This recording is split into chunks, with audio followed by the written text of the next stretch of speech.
m'en fous d'Éric Limieux, moi. Mais alors, d'une force.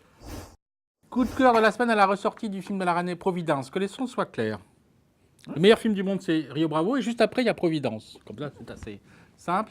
L'histoire d'un écrivain en fin de vie qui décide d'écrire un dernier livre et qui se mélange et qui mêle sa vie réelle à sa création. C'est une mise en abîme sur la création. C'est absolument sublime, missime. Faisons un coup de je ne sais pas quoi sur le dernier film de Jean-Pierre Jeunet, l'étrange truc du jeune Spivette. Je ne vais pas vous faire le titre, parce que de toute façon, Tu t'en souviens pas. je m'en souviens pas, c'est trop long, ça veut rien dire, ça dit rien aux gens. Alors voilà, tout le monde aime beaucoup ce film, qui est sûrement le film de Jeunet le plus apprécié par la critique depuis Amélie Poulain.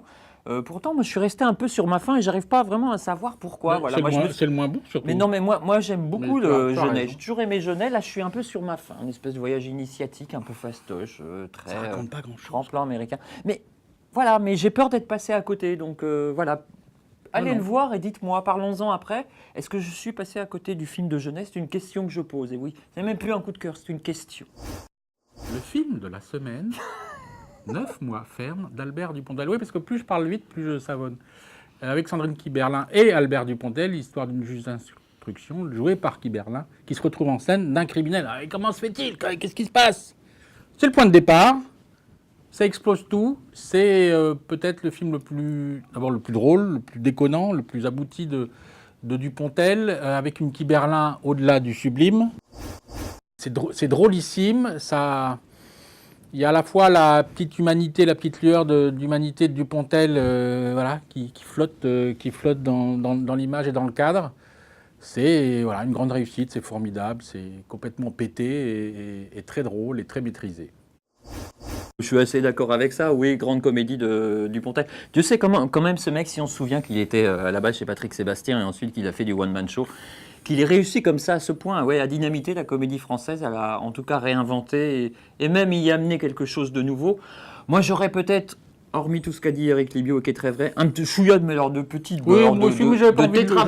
tétra bémol sur le fait que par moment il y a un peu un relâchement dans l'écriture, qu'on sent par moment que ça serait plus du one-man show que du cinéma. Ça manque un peu de péripéties de machin. Mais bon, voilà. Mais c'est tellement nouveau, enfin pas nouveau, mais c'est tellement étonnant, déconnant, drôle. Et puis voilà, Kiberlin, quoi. Enfin, on se marre. Kiberlin qui est... Sandrine, on t'aime. Et pourquoi? Parce que, voilà. Non, c'est moi. Quatrième. C'est moi en premier plus. D'accord, mais vas-y. Non, parce que quatrième film de l'année où elle est absolument parfaite, une actrice géniale qui j'espère aura en même temps, c'est le meilleur d'elle de cette année. Parce que t'as pas encore vu Violette. Bah si. Mais ça, c'est le mois prochain. Justement. Allez, 7 sur 10 et hop. Oh non. Je fais ce que je veux, putain. Mais non. Alors, j'aimerais bien que tu sois un peu plus raisonnable. Oui. C'est le meilleur. Alors d'accord, c'est le meilleur film de l'histoire du cinéma hollywoodien après Rio Bravo, sauf que c'est pas un film hollywoodien, mais que c'est le meilleur après Rio Bravo. Donc 8. 7. Oh. Parce que Rio Bravo a 8. Rio Bravo à 12.